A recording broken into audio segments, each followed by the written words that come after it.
Do you recognise that person in the middle? Well, I'll give you a few clues. For instance, if I was to say Heidi-hi, right? And imagine that the shawl disappears, it's replaced by a yellow coat, then I think you will have some idea that, in fact, we're talking about our guest today, Sue Pollard. Have a look at this.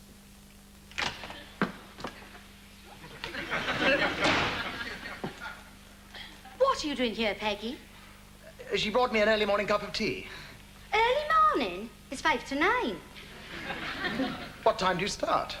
There's a full staff meeting every morning at 9 o'clock. Oh, that's a bit of a bind.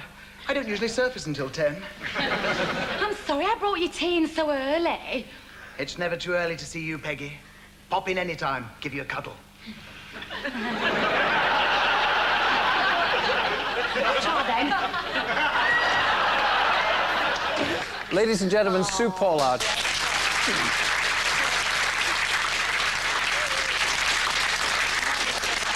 Oh, Peggy. Oh, I do hope she gets a yellow card. She's been struggling and struggling.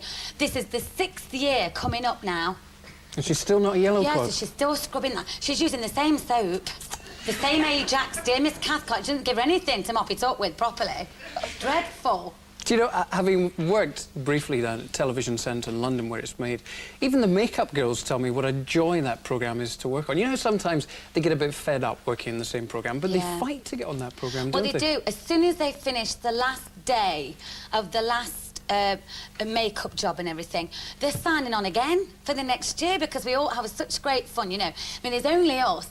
The camp is devoid of all life, you see, until we come, because they've all gone. And they keep open the bar for us on the camp and everything. The crew have to stay on the camp in these chalets, dear, you see, because they have to set up and everything. But we're in the hotel up the road. But we have such fun together, all of us. We make our own fun. We have discos and we have fancy dress. But I usually come as myself, dear, because I've got nothing else to put on. Do you know what I mean? So when is Heidi-hi likely to be seen again on telly? Well, they'll probably be repeating the last series because they normally do. But the next series doesn't start being made till September. It usually takes about 3 months at a time. So it'll be on maybe just before or just after Christmas. I think we're making 6 this year, but we never know until we get the scripts. So we all wait with bated breath. I'm sorry I've got to do this. I love it. I just love all that. I'm sorry, did I hurt you? I think it's his sciatica. Will you behave, please? I'm so sorry, but I like his leather. Are you all right? What are you doing after seeing the hospitality room? Well, which direction are you going in? Well, I don't know any, dear. Just lead me. I think I'll head in the opposite direction. Oh, Sue, charming man. Sue, please behave just a minute. Yes, sir. Tell me a little bit about that photograph that we saw where you were dressed as a granny, because it doesn't look a Peggy part, for instance, from Heidi-hi. No, not at all. This is a shot from a show that I'm actually appearing in at the moment with Matthew Kelly called...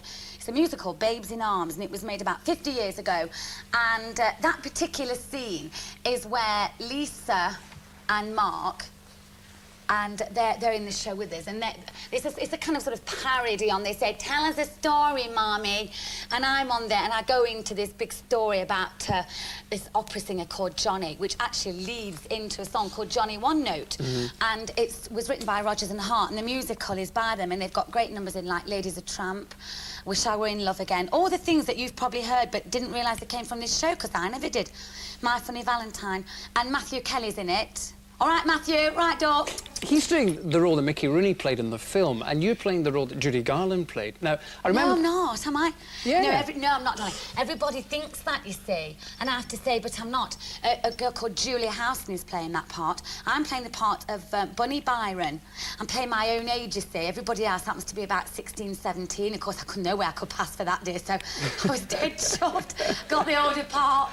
And she's the co-owner of the theatre that all these apprentices are learning their trade at. And the idea is that there's a slave driver of a man, and he's awful, you know, and they have to come on and do walk-ons and all sorts of things. And at the finish, they put on their own review, and it's all marvellous. Oh, that's me there, look, a posh frock. Yeah. I wear all these posh frocks now, and a wig dear. too. Yes, and the wig is kind of a ginger affair, you see, because I thought it'd match all the other frocks. And that's me. Yeah, oh, it's up there, look, red and thingy. That don't look like me, does it? It looks like Marjorie Prince. I know, dear. I was in the mirror and I thought, God, flipping heck, normal clothes. Mind, I can't wait to get off. This is normal for me. Oh, God. It's nice have to drag up, as they say, but nice to be normal when you get off. The last time you were here, you confessed that one of the sort of highlights of your life would be if you could be the star in a musical. Now, this is maybe going back about 3 years. It would seem that you're sort of heading towards the kind of roles that you had coveted all your life. So are you near to fulfilling a dream now, then? I suppose so. Oh, that sounds great, don't I? Love it, Mills and Boondall. But, no, I am actually, because, I mean, you haven't got the scope on television, especially in a situation comedy, to do as much as you want to do. I mean, it's marvellous. I adore Heidi High. I mean, there's everything in that. I think it's a marvellous show. But obviously, you don't get the chance to sort of do a lot of singing, you know, by virtue of the fact that it's, you know, it's just a half an hour and it's a different type of show. But this is marvellous, and especially singing all the well-known numbers that everyone likes. Who taught you to sing? Because your mother taught you to dance, but who actually taught you to sing? Yeah, I've had about 5 teachers, and my present one is Roger, and he's in Manchester at the moment, so I didn't have time to go and visit and do my scales, so I've got this tape that I sing every day like this, you know, for 20 minutes. And people knock on the door, you know, and say, "Oh, you're right in there." Honestly, it's so abusive, you know. God, bloody hell, that cat, get rid of it and all this. I'm like, excuse me, you know, I'm warming up. But I still do it now. You have to keep practicing. You haven't told me yet where you're taking this tour, because you're touring with Babes in Arms, aren't you? Yes, well, we open this Tuesday. We don't do any Monday openings apart from Swansea, because it's a very heavy show to get in. You know, the crew is ever so lot of scenery, and because it's so complicated, it's better to open a day later and the show will be better presented. We're in Brighton, then it's Swansea, Cardiff, Birmingham. And yes, but I think we're in Birmingham about the week of April the 16th at the Hippodrome. Oh, I can't wait. I hear it's been absolutely done up beautifully, because last time I was here, well, it was just rubble, dear. Nothing there, dear. It's sort of, you know, but it's all been refurbished and everything now, so I'm really looking forward to it. So I like Birmingham. What we're looking forward to is you singing a song. Would you like to go over there? Oh, it's me now, is it? Yeah, pick up your microphone. Oh, thank you very much. This is it. Goodbye.